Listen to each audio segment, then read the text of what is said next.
الله.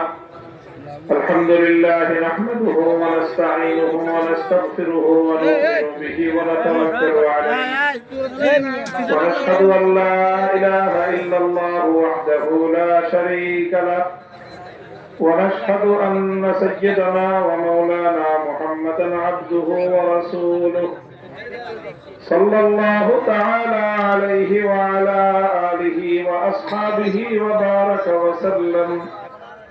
وبارك وسلم تسليما كثيرا.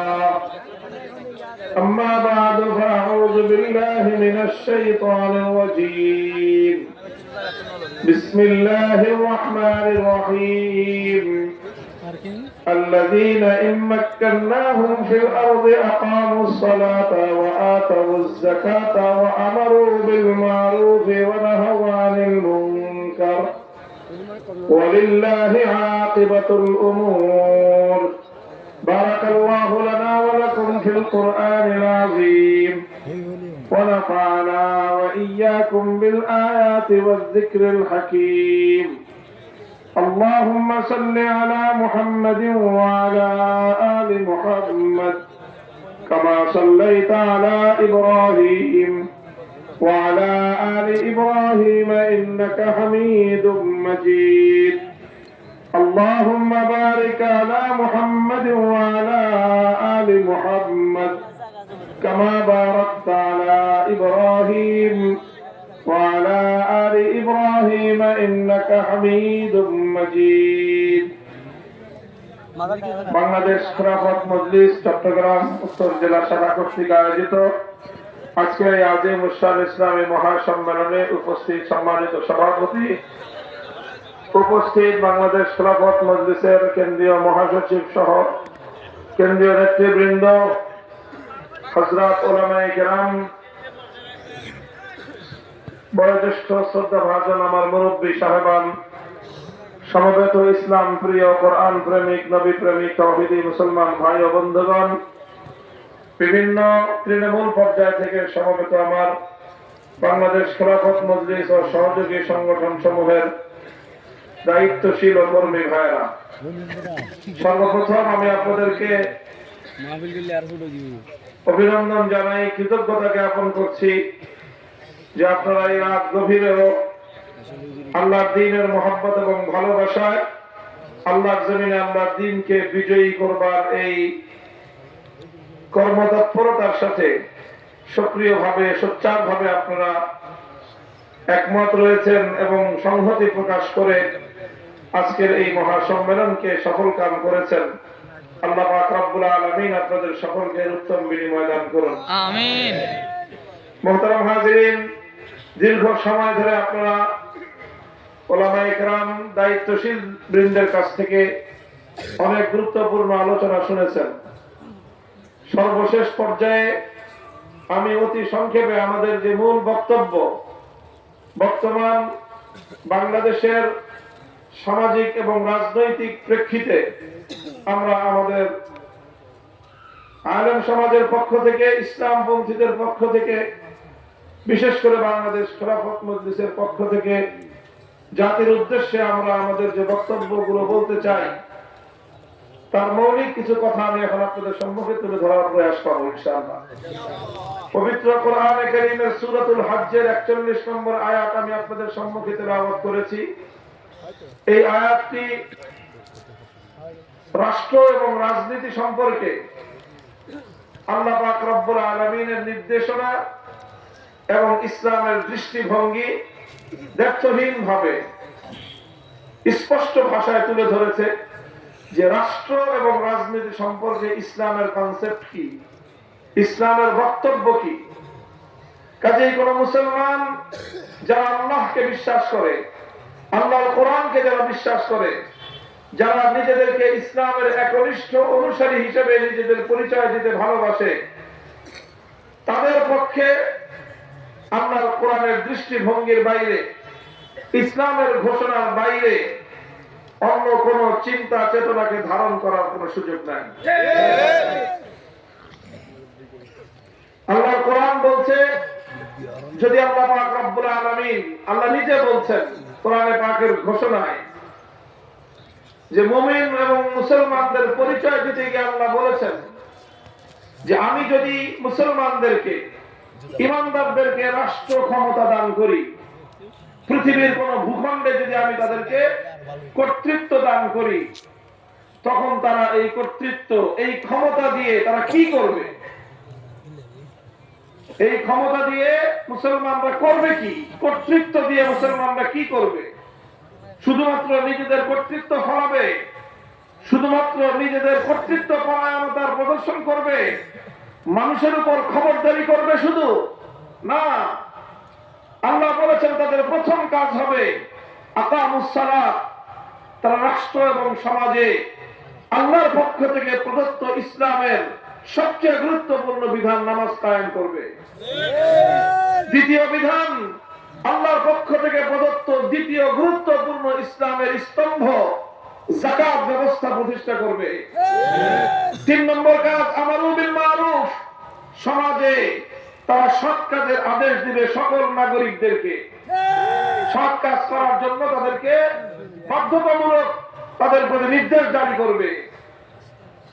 চার নম্বর হলো ওয়ানাহু আনিল মুনকার, রাষ্ট্রের সকল নাগরিকদেরকে আল্লাহর হুকুম বিরোধী, ইসলাম বিরোধী সকল অন্যায় অসৎ কার্যকলাপ করতে কঠোরভাবে নিষেধাজ্ঞা জারি করবে। এই চারটা মৌলিক কথা আল্লাহ পাক রব্বুল আলামিন বলেছেন। যদি কোন মুসলমান রাষ্ট্র ক্ষমতা পায়, এই জমিনের কোথাও যদি তারা কর্তৃত্ব পায়, তাহলে তাদের দায়িত্ব এবং করণীয় কি হবে? প্রিয় দিনী ভাইরা, কোরআনে কারীমের এই আয়াতের আলোকে একথা দ্ব্যর্থহীন ভাবে প্রমাণিত হয় যে ইসলাম বলছে রাষ্ট্র ক্ষমতা পেলে এটা শুধুমাত্র ব্যক্তিগত ভোগের বস্তু নয়। রাষ্ট্র ক্ষমতা শুধুমাত্র মানুষের জাগতিক উন্নতির মাধ্যম নয়, বরং রাষ্ট্র ক্ষমতা সর্বপ্রথম মানুষের আধ্যাত্মিক, নৈতিক, ধর্মীয় মানোন্নয়নের মাধ্যম, এবং সেই নৈতিকতার উন্নয়নের মাধ্যমেই জাগতিক উন্নয়ন সম্ভব এবং জাগতিক উন্নয়নের দুয়ার খুলে যাবে। কোরআনে কারীমের এই জীবন দর্শন, কোরআনে কারীমের রাজনৈতিক ফিলোসফি এটা বলে যে নামাজ এবং যাকাত, বিশেষ করে ইসলামের এই দুটি মৌলিক স্তম্ভ, ইসলামের 5 স্তম্ভের এই 2 মৌলিক স্তম্ভের কথা বিশেষ গুরুত্ব দিয়ে এখানে উল্লেখ করা হয়েছে। কারণ যদি রাষ্ট্র ব্যবস্থা তার রাষ্ট্রের মধ্যে সকল মুসলিম নাগরিকদের মধ্যে নামাজের ব্যবস্থা কায়েম করতে পারে, তাহলে একদিকে সেই রাষ্ট্রের যেরকম সকল নাগরিকদের আধ্যাত্মিক উন্নতি হবে, পরকালের সফলতা আসবে, একই সঙ্গে নামাজের মাধ্যমে সেই রাষ্ট্রের জাগতিক কল্যাণ এবং উন্নতি অভূতপূর্ব ভাবে সাধিত হবে। কিভাবে সাধিত হবে? কারণ কোরআনে কারীমের মধ্যে নামাজের যে বৈশিষ্ট্যের কথা আল্লাহ বলেছেন, ইন্নাস সালাতা তানহা আনিল ফাহশাই ওয়াল মুনকার, নামাজ মানুষকে যাবতীয় অন্যায় এবং অশ্লীল কাজ থেকে বিরত রাখে। রাষ্ট্র যখন নামাজ ব্যবস্থা বাস্তবায়ন করবে, রাষ্ট্রের সকল দায়িত্বশীলরা যখন নামাজের পাবন্দি করবে, রাষ্ট্রের সকল আমলা কর্মকর্তারা যখন নামাজের ব্যবস্থা বাস্তবায়ন করবে, রাষ্ট্রের সকল মুসলিম নাগরিকরা যখন নামাজের উপর যখন তারা প্রতিষ্ঠিত হবে, রাষ্ট্রের যত কর্মচারী কর্মকর্তারা আছে তারা যখন এভাবে নামাজ ব্যবস্থার মধ্যে অভ্যস্ত হবে, এর মাধ্যমে গোটা রাষ্ট্র ব্যবস্থার নৈতিক উন্নতি ঘটবে।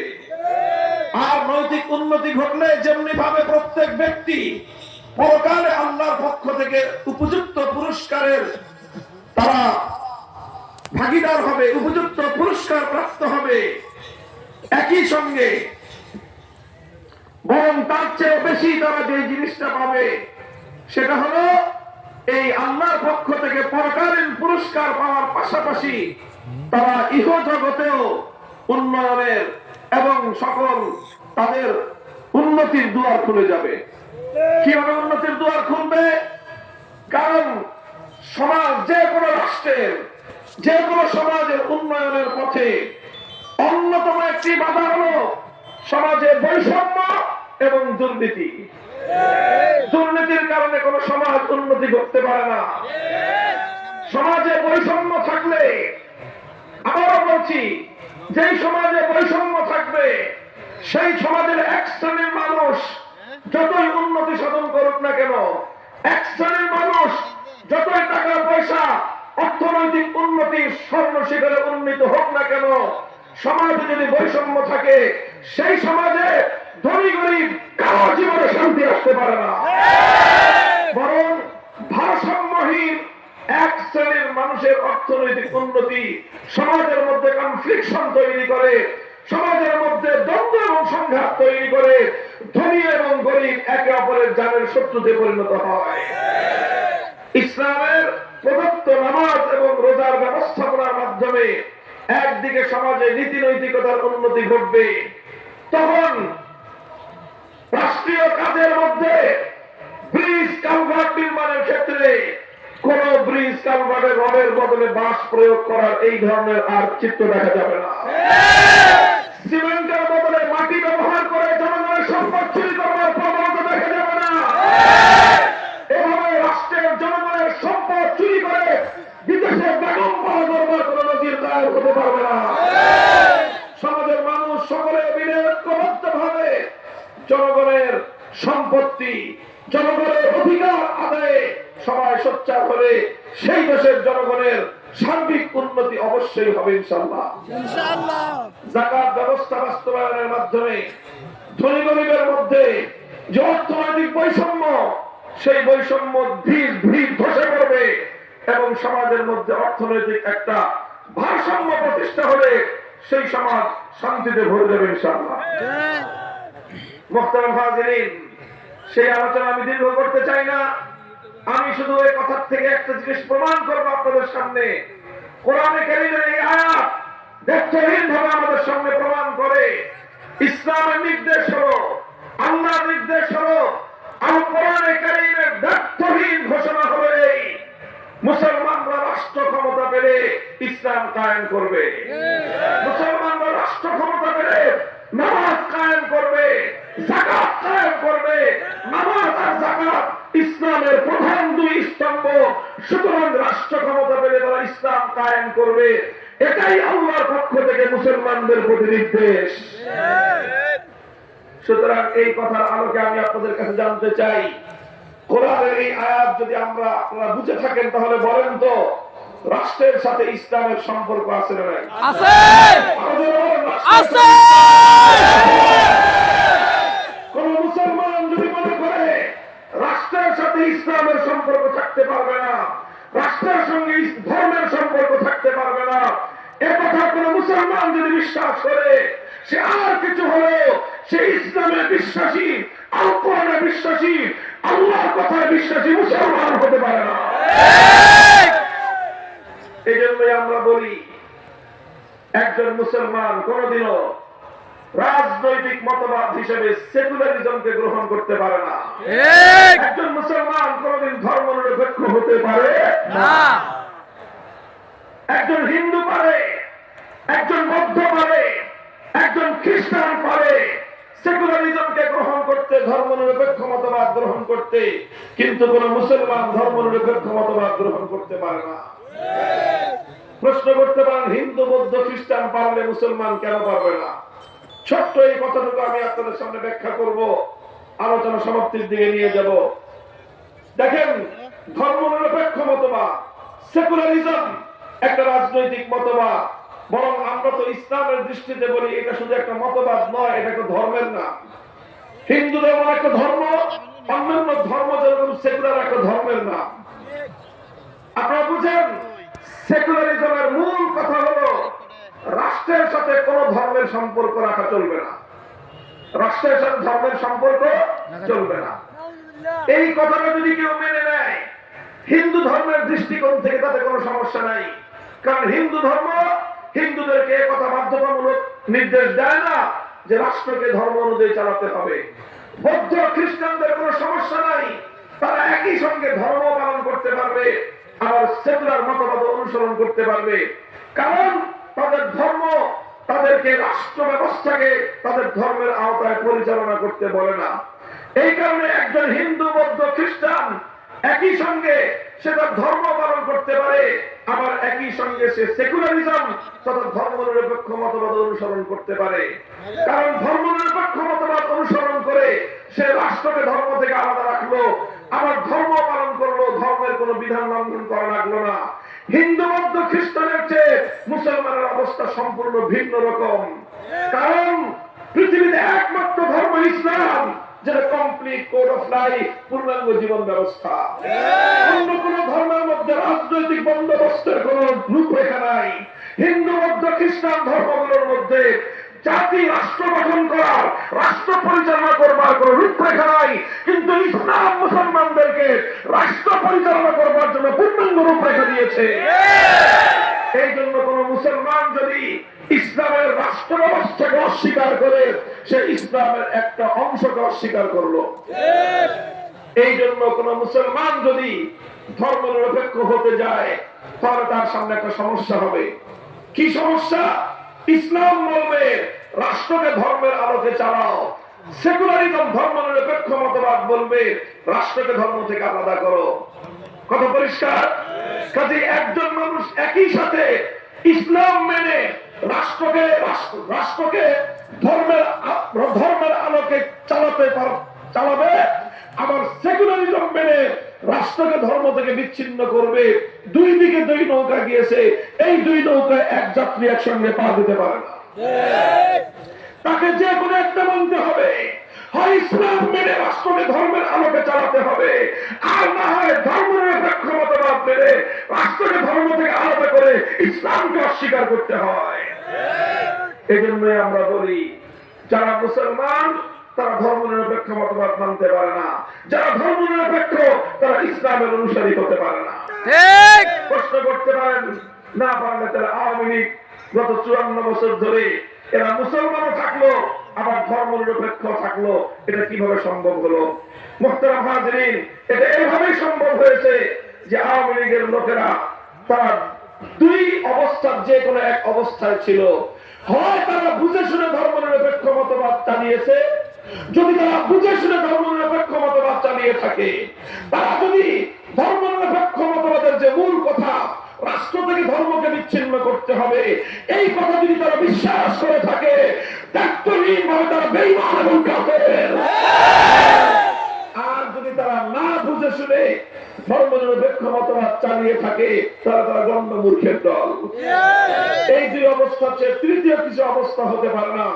যারা ইসলাম এবং ধর্ম নিরপেক্ষ মতবাদ একসঙ্গে চালাতে চায়, হয় তারা বুঝে শুনে করে, তখন তারা বেঈমান, না বুঝে করলে তারা মূর্খের দল।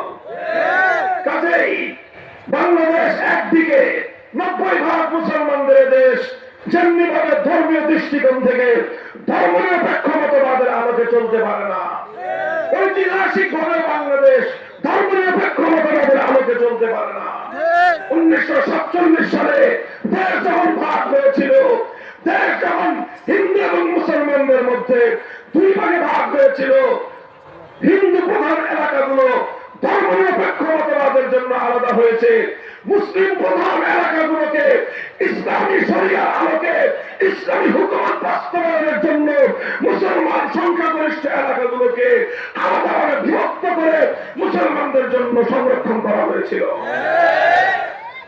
এরপরে 24 বছর পর্যন্ত পশ্চিম পাকিস্তানি সৈন্য শাসকরা ইসলামের সঙ্গে, মুসলমানদের সঙ্গে, আল্লাহর সঙ্গে, আল্লাহর কোরআনের সঙ্গে বিশ্বাসঘাতকতা এবং গাদ্দারি করেছে। কথা ছিল ইসলাম অনুযায়ী রাষ্ট্র চালাবে, 24 বছর পর্যন্ত রাষ্ট্র চালায় নাই, বরং তারা সেই ব্রিটিশ প্রবর্তিত শাসন ব্যবস্থা, বিচার ব্যবস্থা অনুযায়ী রাষ্ট্র পরিচালনা করে পশ্চিম পাকিস্তানিরা গাদ্দারি করেছিল। এই কারণেই এই গাদ্দারির ফসলেই 1971 সালে পশ্চিম পাকিস্তানিদের বৈষম্যের বিরুদ্ধে, জুলুমের বিরুদ্ধে, স্বৈরতন্ত্রের বিরুদ্ধে বাংলা মানুষ গর্জে উঠে তাদেরকে ঝাঁটাপেটা করে বিদায় করেছিল। দুর্ভাগ্যজনক ভাবে মুক্তিযুদ্ধের স্বাধীনতা অর্জন হওয়ার পর যে স্বাধীনতা ছিল জুলুমের বিরুদ্ধে মজলুমের লড়াই, বৈষম্যের বিরুদ্ধে ইনসাফের লড়াই, সেই লড়াই বাংলার মানুষরা বিজয় অর্জন করার পরে ৭২ সালে ভারত বাংলাদেশের স্বাধীনতা সংগ্রামকে ছিনতাই করেছে। ভারত বাংলাদেশের সংবিধানকে তার দেশের সংবিধানের মূলনীতির আলোকে সাজাতে বাধ্য করেছে। আর ভারতের তরুবিবাহক আওয়ামী লীগের নেতা তৎকালীন শেখ মুজিবুর রহমান সাহেব শ্রীমতী ইন্দিরা গান্ধীর কথা অনুযায়ী বাংলাদেশের সংবিধানে ধর্মনিরপেক্ষ মতবাদ সহ ভারতীয় সংবিধানের 4 মূলনীতিকে বাংলাদেশের সংবিধানের মূলনীতি বানিয়েছে। এভাবে ৭২ সালে বাংলাদেশকে ভারত মাতার চরণ তলে বলি দেওয়া হয়েছে। ৭১-এর মুক্তিযুদ্ধের চেতনার বিরুদ্ধে ৭২-এর ভারতীয় চেতনা দাঁড় করানো হয়েছে। সুতরাং আমরা বলতে চাই ৭২-এর চেতনা মুক্তিযুদ্ধের চেতনার বিরুদ্ধে চেতনা, ৭২-এর সংবিধান বাংলাদেশের স্বাধীনতার বিরুদ্ধে সংবিধান, ৭২-এর সংবিধান বাংলাদেশকে ভারতের দালাল বানানোর, ভারতের গোলামীর জিঞ্জিরে আবদ্ধ করবার সংবিধান। এই জন্য বাংলাদেশের নতুন এই প্রেক্ষাপটে আমরা বলতে চাই, যারা বাংলাদেশকে ইসলাম শূন্য করতে চাও, যারা বাংলাদেশের রাষ্ট্র ব্যবস্থা ইসলাম বরদাস্ত করতে পারো না, তোমাদের জন্য পরিষ্কার পয়গাম হলো, দেখো ভাগ হয়েছিল 2 ভাগ। এক ভাগ ছিল ধর্মনিরপেক্ষতার জন্য, আরেক ভাগ ছিল ইসলামের জন্য। যদি তোমাদের কাছে ইসলাম ছাড়া থাকতে এত পছন্দ হয়, তোমার নেত্রীর মতো সেই দেশে চলে যাও, ধর্মনিরপেক্ষতা চলে চলে যাও, সীমান্ত খোলা আছে। তবে রাষ্ট্রকে বলবো কোন খুনি যেন এই ধাক্কায় বাদ না পায়। আমার ভাইদেরকে হত্যা করেছে 2009 সাল, 2013 সাল, 2021 সাল, 2024 সালে যারা আমার তরুণ সন্তানদেরকে খুন করেছে, প্রতিটি হত্যাকাণ্ডের বিচার বাংলার মাটিতে করতে হবে।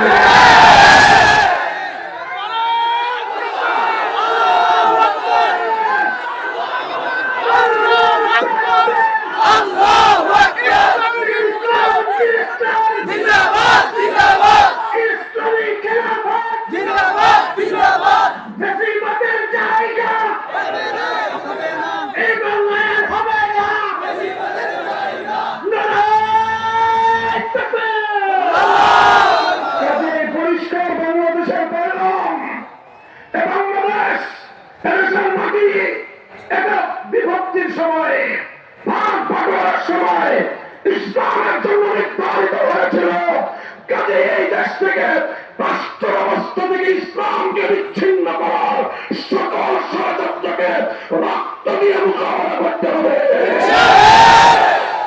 সংগ্রামী সাথী ও বন্ধুগণ, আজ বাংলাদেশে জুলাই বিপ্লবের পর আমাদের পরিষ্কার ঘোষণা, 47-এর দেশ বিভাগ, ৭১-এর বৈষম্য বিরোধী লড়াই, 2024 সালের ছাত্র জনতার গণ অভ্যুত্থান, ঐতিহাসিক এই 3 বুনিয়াদকে সামনে রেখে আগামী বাংলাদেশ গড়ে তুলতে হবে। কথা বলেন ঠিক না ঠিক? এই জন্য আমরা বলি, অনেক রঙের বাংলাদেশ দেখা হয়েছে। একবার বাংলাদেশের মানুষ সোনার বাংলাদেশ দেখেছে, এরপরে দেশের মানুষ নতুন বাংলাদেশ দেখেছে, এরপরে এদেশের মানুষ সবুজ বাংলাদেশ দেখেছে, এরপরে এদেশের মানুষ ডিজিটাল বাংলাদেশ দেখেছে, সর্বশেষ বাংলাদেশের মানুষকে স্মার্ট বাংলাদেশও দেখানো হয়েছে। সব রঙের বাংলাদেশ দেখা শেষ। এবার ইসলামের বাংলাদেশ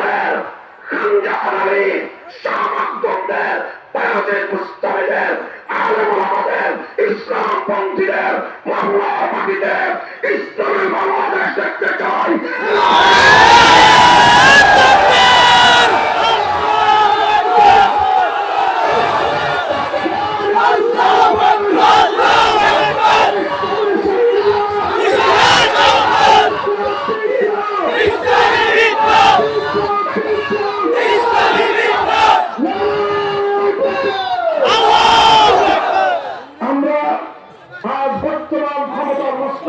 অন্তর্বর্তীকালীন সরকারের কাছে বিনীতভাবে অনুরোধ করতে চাই, জুলাই আগস্ট বিপ্লবের চেতনাকে বুঝবার চেষ্টা করেন। জুলাই আগস্ট বিপ্লবে আবু সাঈদ মুগ্ধরা ফ্যাসিবাদের মোকাবেলায় যেভাবে বুকদান করে বুলেটের আঘাত বুক পেতে নিয়েছিল, সেই চেতনাকে বুঝবার চেষ্টা করুন। জুলাই আগস্ট বিপ্লবের অন্যতম চেতনা ছিল শেখ হাসিনা এবং তার দলের রাজনৈতিক দর্শন বিভাজনের রাজনীতিকে প্রত্যাখ্যান করা। স্কুল, কলেজ, ইউনিভার্সিটি, আলিয়া মাদ্রাসা, কওমি মাদ্রাসা সব ভেদাভেদ ভুলে গিয়ে আমার সন্তানরা টেকনাফ থেকে তেঁতুলিয়া হতে রাত রাখে যেভাবে ঐক্যের ভিত গড়ে তুলেছিল, সেটাই বাংলাদেশের নতুন বাংলাদেশ গড়বার প্রত্যয়। সংগ্রামের সময় আমরা দেখেছি উত্তর রাজপথে মিছিল চলছে, স্লোগান চলছে, তারা উত্তর রাজপথে সংগ্রাম করছে। নামাজের সময় হওয়ার সাথে সাথে আল্লাহু আকবার ধ্বনিতে আকাশ বাতাস মুখরিত করে রাজপথের পৃষ্ঠের রাজপথকে যায় নামাজ পড়ে আল্লাহর দরবারে সিজদা লুটিয়ে পড়েছে।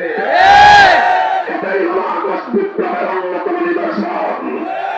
5ই আগস্ট দুপুর 2টায় ভারতের কৃতদাসী বাংলাদেশের ক্ষমতার মস্তক ছেড়ে পালিয়ে যাওয়ার 1 ঘন্টার মধ্যে টেকনাফ থেকে তেঁতুলিয়া গোটা বাংলাদেশ ভাস্কর্যময় মূর্তিকে ভেঙে পড়িয়ে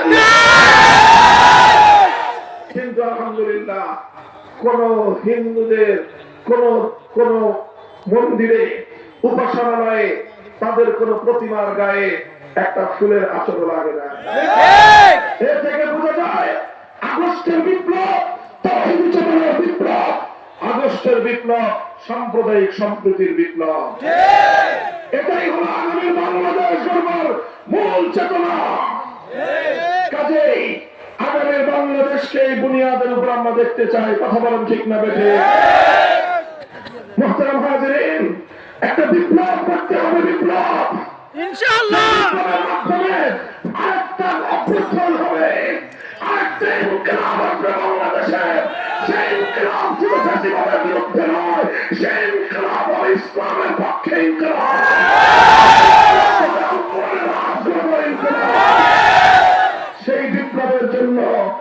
সেই বিপ্লবের জন্য প্রস্তুত থাকবেন আপনারা?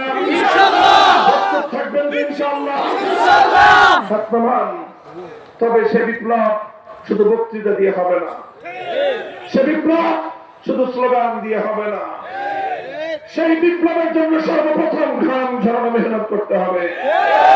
বাংলাদেশ খেলাফত মজলিস, যুব মজলিস, ছাত্র মজলিস, শ্রমিক মজলিস সহ প্রতিটি সংগঠনের নেতা কর্মীদেরকে বলবো, ঘাম ঝরানো মেহনতের মাধ্যমে জনগণের দর করা ইসলামের সেবা পৌঁছে দাও।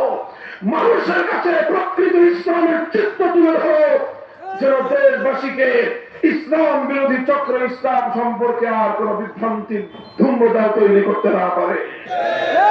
জনগণের কাছে যাও, সকলের কাছে ইসলামী খেলাফতের সৌন্দর্য তুলে ধরুন। এভাবে ঘাম ঝরানো পরিশ্রম করতে হবে। রাজি আছেন তো? ইনশাআল্লাহ। এরপরে চোখে অশ্রু ছেড়ে আল্লাহর দরবারে সাহায্য চাইতে হবে। করবেন তো? ইনশাআল্লাহ। এভাবেই মনে রাখবেন, ঘাম আর অশ্রুর মাধ্যমে কোনোদিন বিপ্লব হয় না। ঘাম আর অশ্রুর মাধ্যমে মাটি বিপ্লবের জন্য উপযুক্ত হয়। কি বললাম? ঘাম আর অশ্রু দিয়ে বিপ্লব আসে না, ঘাম আর অশ্রুর মাধ্যমে বিপ্লবের জন্য জমিন তৈরি হয়। ঘাম আর অশ্রুর মাধ্যমে বিপ্লবের জন্য জমিন উর্বর হয়। দেখেন দেশের বহু মানুষের অনেক চোখের অশ্রু, অনেক সন্তান হারানোর আত্মচিৎকার, অনেক গুম খুনের শিকার হওয়া, অনেক বাবার আত্মনাদ, অনেক ভাই হারা বোনের আত্মচিৎকার, অনেক স্বামী হারা স্ত্রীর কান্না। এই অশ্রু আর এই মেহনতের মাধ্যমে বাংলাদেশ যখন বিপ্লবের জন্য তৈরি হয়েছিল, বড় রাজনৈতিক দলের দরকার হয় নাই, বড় রাজনৈতিক নেতার প্রয়োজন হয় নাই। আমাদের সন্তান তুল্য ছাত্র নেতৃত্ব দিয়ে ফ্যাসিবাদী যুগের ফেরাউন, ভারতের কৃতদাসী শেখ হাসিনার মতো ফ্যাসিবাদী সরকারকে কল্পিতার ভাষা দেশকে পালিয়ে যেতে বাধ্য করেছে। ঠিক একইভাবে ইসলামী বিপ্লবের জন্য যখন তুমি আর আমি ঘাম আর অশ্রু দিয়ে এই মাটিকে বিপ্লবের জন্য প্রস্তুত করবো, তখন প্রয়োজন হবে শহীদ ঈদগাহে রক্ত দেওয়া। শহীদ ঈদগাহে রক্ত দিয়ে বিপ্লব করতে হবে। সেই শহীদ ঈদগাহ যখন প্রস্তুত হয়ে যাবে, মাথায় কাপড়ের কাপড় পরে আল্লাহ জমিন আল্লাহর দ্বীন বিজয়ের লক্ষ্যে, খেলাফত ব্যবস্থা প্রতিষ্ঠার লক্ষ্যে সেই শহীদ ঈদগাহে বুকের রক্ত দিতে কারা প্রস্তুত থাকবে?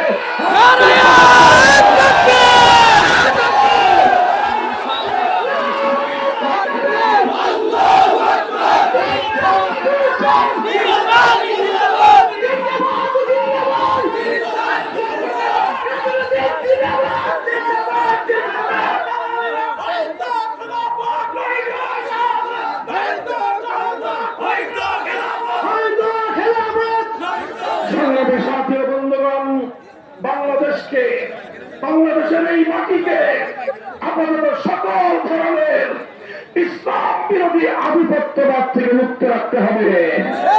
কথা বলেন ঠিক না ঠিক? বিদেশে যারা থাকবে, বিদেশে যারা আছে বহির শক্তিগুলো, তারা আমাদের সঙ্গে ভ্রাতৃত্ব বা বন্ধুত্বের সম্পর্ক রাখতে পারে, প্রভুত্বের কোন সম্পর্ক বাংলাদেশ মানবে না। যারা বাংলাদেশের জনগণের উপর প্রভুত্ব ফলাতে আসবে, কেউ যদি আমার বাংলার লাল সবুজের পতাকায় আগুন দিতে আসে, আমরা সে আগুনে তাদেরকে জ্বালিয়ে পুড়িয়ে ভস্ম করে দেব। সংগ্রামী সাথী ও বন্ধুগণ, এখন আপনাদের সামনে আমার দুটি আহ্বান। প্রথম আহ্বান হলেই পরাজিত যেই শক্তি, ইসলামের বিরুদ্ধে পরাজিত, বাংলাদেশের স্বাধীনতার বিরুদ্ধে পরাজিত যেই শক্তি, এই শক্তি বাংলাদেশ থেকে বিতাড়িত হয়েছে। এরা ভালো হয়ে তওবা করে ফিরে না আসা পর্যন্ত বাংলাদেশের রাজনীতি তাদের পুনর্বাসনের সুযোগ না। যারা পতিত ফ্যাসিবাদী শক্তিকে বাংলাদেশের রাজনীতিকে পুনর্বাসিত করার চেষ্টা করবে, তাদেরকে আমরা ঐক্যবদ্ধভাবে রুখে দাঁড়াবো। ফ্যাসিবাদের জায়গা নাই, ফ্যাসিবাদের দালালদের বাংলাদেশে জায়গা হবে না। এটা হলো প্রথম কথা। কাজেই ফ্যাসিবাদের বিরুদ্ধে গোটা জাতিকে ঐক্যবদ্ধ রাখতে হবে। বিশেষ করে বাংলাদেশের অন্যতম প্রধান দুটি রাজনৈতিক সংগঠন বিএনপি, জামাতে ইসলামী নেতৃবৃন্দকে আহ্বান করব, এছাড়া ফ্যাসিবাদ বিরোধী আন্দোলনের আমার সন্তান তুল্য কিংবদন্তি ছাত্র নেতৃত্বকে আমি আহ্বান করব, ফ্যাসিবাদের বিরুদ্ধে গড়ে ওঠা ঐক্যের মধ্যে কোন ভুল বুঝাবুঝির প্রশ্রয় দেওয়া চলবে না। ইনশাআল্লাহ কোন ধরনের আমাদের মধ্যে সমন্বয়ের অভাব থাকলে আমরা সেই সমন্বয় তৈরি করব, সেই ভুল বুঝাবুঝির অবসান ঘটাবো। ফ্যাসিবাদী দেশ বিরোধী, ইসলাম বিরোধী অপশক্তিকে বাংলাদেশে আর পুনর্বাসিত হতে দেওয়া যাবে না। এরপরে হলো আমাদের চূড়ান্ত গন্তব্য খেলাফত, আমাদের চূড়ান্ত গন্তব্য ইসলাম। মনে রাখতে হবে বাংলাদেশ এবং ইসলাম এক সূত্রে গাঁথা। শুনে রাখেন এই কথা, বাংলাদেশ এবং ইসলাম এক সূত্রে গাঁথা। বাংলাদেশে যদি ইসলাম আক্রান্ত হয়, বাংলাদেশের স্বাধীনতা বিপন্ন হবে। কাজেই বাংলাদেশের স্বাধীনতার পক্ষে তারাই যারা ইসলামের পক্ষে, যারা ইসলামের বিপক্ষে তারাই বাংলাদেশের স্বাধীনতার শত্রু। এই বাংলাদেশে শুধু ইসলাম ধ্বংসাবস্থ নয়, আগামী বাংলাদেশে আল-কোরআনের রাজ কায়েম করে পূর্ণাঙ্গ ইসলামী সমাজ প্রতিষ্ঠা করতে চাই। সেই আন্দোলনে, সেই সংগ্রামে, সেই দীর্ঘ পদযাত্রায় আমাদের সঙ্গে থাকবেন তো আপনারা ইনশাআল্লাহ। আল্লাহ পাক আপনাদেরকে কবুল করুন, তৌফিক দান করেন। আজকের এই ঐতিহাসিক ইসলামী মহাসম্মেলনে রাত গভীরে, রাত 12:30 পর্যন্ত হাজার হাজার তৌহিদি জনতা উপস্থিত থেকে যেভাবে ইসলামী আন্দোলনকে, খেলাফতের এই সংগ্রামকে উৎসাহিত করলেন, আল্লাহ আপনাদের সকলকে উত্তম বিনিময় দান করুন। সুবহানাল্লাহ ওয়া বিহামদিহি, সুবহানাকাল্লাহুম্মা বিহামদিকা আশহাদু আন লা ইলাহা ইল্লা আনতা আস্তাগফিরুকা ওয়া আতুবু ইলাইক। اللهم صل على محمد وعلى آل محمد كما صليت على إبراهيم وعلى آل إبراهيم إنك حميد مجيد. يا حي يا قيوم برحمتك نستغيث أصلح لنا شأننا كله اللهم آمين ولا تكلنا إلى أنفسنا طرفة عين. إله العالمين رب العالمين আল্লাহ আপনার দ্বীনকে ভালোবাসায় মানুষ, আপনার কোরআনের অনুসারী মানুষ, আল্লাহ বাংলাদেশের স্বাধীনতার অপেক্ষা জনতা ইসলামের প্রতি ভালোবাসায় আল্লাহ সিক্ত এই জনতাকে আপনি কবুল করুন। সকল ষড়যন্ত্রের হাত থেকে দেশকে জাতিকে আপনি হেফাজত করুন। আল্লাহ আমাদের এই মাটি এই এর প্রতি ইঞ্চি মাটিকে ইসলামের ঘাঁটি হিসেবে কবুল করুন। আল্লাহ আমরা দেশে আপনার কোরআন রাজ কায়েম করতে চাই, খেলাফত ব্যবস্থা প্রতিষ্ঠা করতে চাই। আল্লাহ সারা দুনিয়ায় যেভাবে মুসলমানরা জেগে উঠছে, আল্লাহ আপনি আবার পৃথিবীতে খেলাফত ব্যবস্থাকে পুনর্জীবিত করুন। আল্লাহ হারানো সেই গৌরব আমাদেরকে ফিরিয়ে দিন। ربنا تقبل منا انك انت السميع العليم وتب علينا مولانا انك انت التواب الرحيم. آمين. سبحان ربك رب العزة عما يصفون وسلام على المرسلين والحمد لله رب العالمين.